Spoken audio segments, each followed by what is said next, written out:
NASA's Artemis mission will be one of the most ambitious missions. NASA plans to land humans back onto the moon after 50 years. The new space race has already started, with many private and government organizations working towards making space accessible for everyone. The Artemis program would be the defining moment of this decade. Not only will it land humans back on the moon, but also prepare us for the next big step, landing humans on Mars. We already have talked about the 3 Artemis missions in great detail in our previous videos. You'll find their link in the description below. But what after the 3 Artemis missions? What does NASA plan to do after them?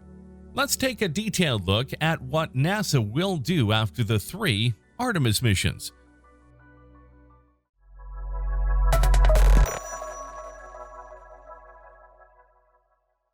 Do you ever get the feeling of being followed online? Do you know the feeling that you think you are being listened to over the phone? We present to you Nordvpn, #1 choice for security. Nordvpn provides the most transparent VPN online. It changes your IP address and channels your traffic through an encrypted tunnel, making you fully anonymous. Nordvpn is available for all platforms: Windows, macOS, Android, Linux, iOS, and many more. Our payment methods include credit cards, PayPal, gift cards, and cryptocurrencies. Strengths: stronger data protection, unlimited access to all kinds of content. Change your VPN location and watch your favorite shows anywhere in the world. A great example is Peaky Blinders' new season, available only in the UK and BBC Player. Insane streaming and file sharing speed. Remove ads and saves mobile data. A brand new feature to desktop apps, threat protection. And it's going to take your digital security to the next level. Once you enable it on your NordVPN app, threat protection will guard your device against malicious websites, malware, trackers, and intrusive ads, even if you're not connected to a VPN server at the time. That's right, when you switch it on, it will stay on regardless of your VPN connection. It blocks dangerous websites that might potentially host malware, even if you click on a dangerous link by accident. It also scans every file you download, and it deletes the infected ones. We have an insane offer for our Insane Curiosity viewers. Sign up now to get an increased digital privacy for less than $2 a month. By clicking on the link, you get 4 extra months for free, meaning only $1.98 a month, a discount of 83% off, risk-free 30-day money-back guarantee, 24/7 live chat customer support. Make your VPN experience truly your own. Stay safe and do not let anyone intrude on your privacy. Back to our future on the moon now. After the Artemis 3 mission, NASA, along with its partners, will start working on missions on and around the moon, which will prepare us for the types of missions we will experience on a manned mission to Mars. To make this possible, NASA and its international and commercial partners will establish much-needed systems, infrastructure, and robotic missions that can enable a sustained human presence on the moon. In order to achieve this more robust human lunar enterprise, NASA will expand the Gateway's capabilities, establish the Artemis base camp at the lunar South Pole, and establish high confidence in commercial lunar landers. After the core Artemis elements, SLS, Orion, HLS, the Gateway, and possibly the LTV are operational, NASA will work with international and commercial partners to pursue additional surface capabilities. This approach will help NASA leverage from the years of investments it has made in systems required to return to the moon, while also making new partnerships and achieving new capabilities to ensure that our return to the moon is sustainable and extensible. An amazing example of this would be Lunanet, an extensible and scalable lunar communication and navigation program. A Lunanet architecture will give robotic landers, rovers, and astronauts a similar network access like Earth.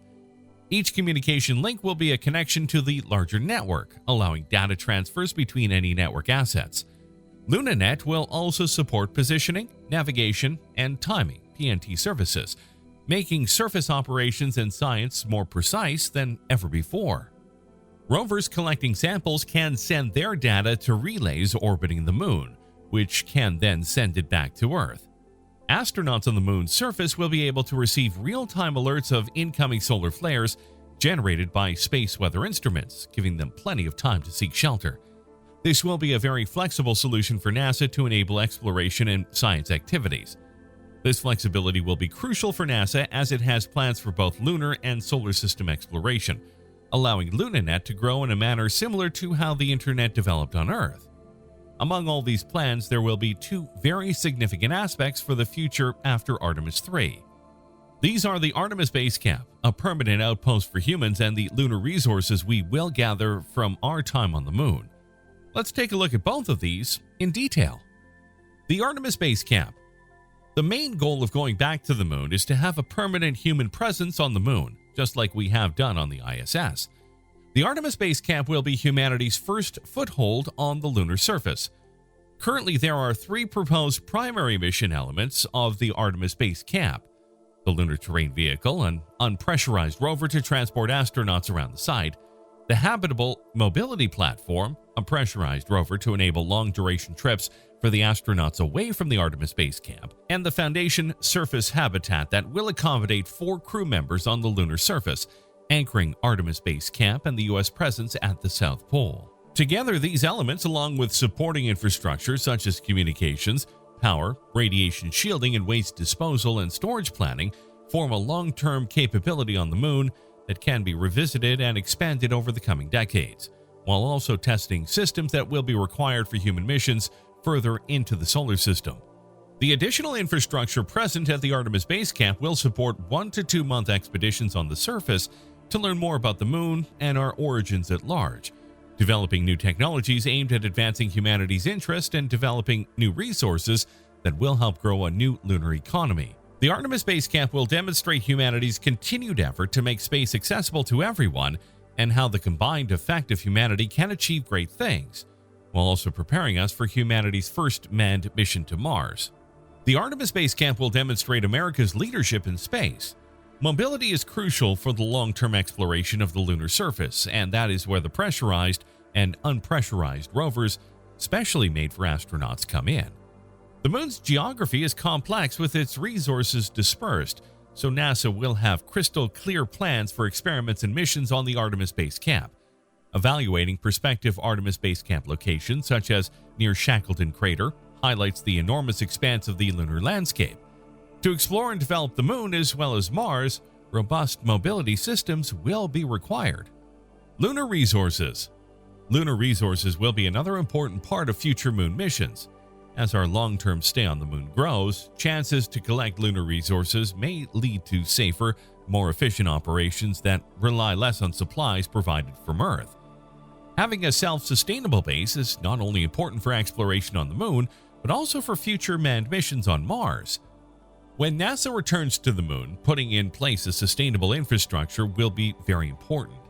This next phase of space exploration for humans will require working and living in deep space for months and years, and mean that astronauts will have less immediate access to supplies and resources from Earth.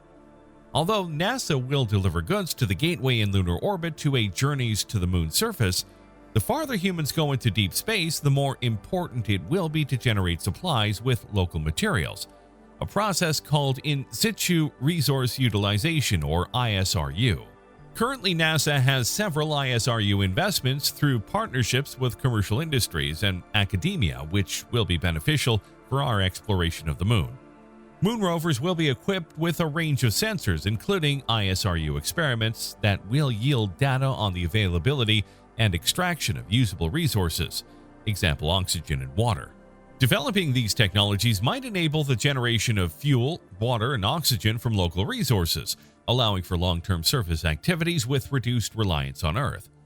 Prospecting, extraction, and mining projects are expanding our ability to locate and extract resources from the lunar regolith. Thermal and chemical process advancements will provide an alternative to break down naturally existing minerals and chemicals discovered on the moon to human consumables or even propellant. There are other long-term applications that could lead to extraterrestrial metal processing, construction of habitats on the moon, or other lunar surface structures using the resources found on the moon itself. Many of these technologies will play a key role in demonstrating our capabilities on the moon for future use at Mars. While the moon has no atmosphere of its own, we know that Mars has one. Even though the atmosphere on Mars is very thin, it is nonetheless rich in carbon dioxide. As a result, NASA is also investing in programs aimed at extracting CO2 from the atmosphere and converting it into other valuable components or compounds. The White House issued an executive order in April of 2020 titled Encouraging International Support for the Recovery and Use of Space Resources, which addressed U.S. policy towards the recovery and use of resources from the moon and other celestial bodies. NASA is already preparing all major components which will lead a robot-human return to the moon, along with the help from U.S. commercial partners. The deep space transportation systems developed by NASA are already in their final stages of testing before integration. SLS is already sitting at the launch pad awaiting its wet dress rehearsal. The Artemis 1 and Artemis 2 flight tests will certify rocket and spacecraft performance, putting America on track to return men to the moon once more. In the lead-up to the landings on Artemis 3 mission and beyond, NASA will also collaborate with private partners to develop landers and undertake risk reduction testing. To successfully achieve these ambitious objectives, NASA must employ innovative deployment approaches, improving and learning from every milestone and technical methods. A large number of possible foreign partners have indicated interest in lunar surface activities.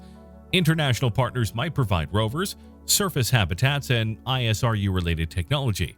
Furthermore, activities on the moon's surface and in CIS lunar space constitute an ideal opportunity for NASA to broaden its worldwide relationships with an emphasis on new and developing space agencies.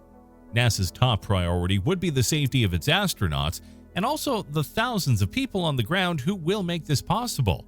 NASA will capitalize on years of hard work and national investment in the systems required to return to the moon, while also allowing current and new partners and capabilities to attain sustainability, all of which will lead to the first human trip to Mars. This ambition, along with essential stakeholder backing and one of NASA's most robust budgets in history, is the path to the moon. With sophisticated deep space systems in development, a rising army of astronauts, and new research missions and technology planned to investigate the 31 moon in advance of a human return, we are closer to landing a crew on the moon again than any previous time since the Apollo program. The sooner we send people to the moon, the sooner we will send astronauts to Mars. So what do you think about the future of the Artemis program after the Artemis 3 mission? When will we be able to land humans on Mars? Let us know in the comment section below. Also, there will be many more updates coming in the near future. The SLS is already sitting on the launch pad, so if you don't want to miss out on the upcoming updates of the Artemis mission, make sure you subscribe to our channel and press that bell notification.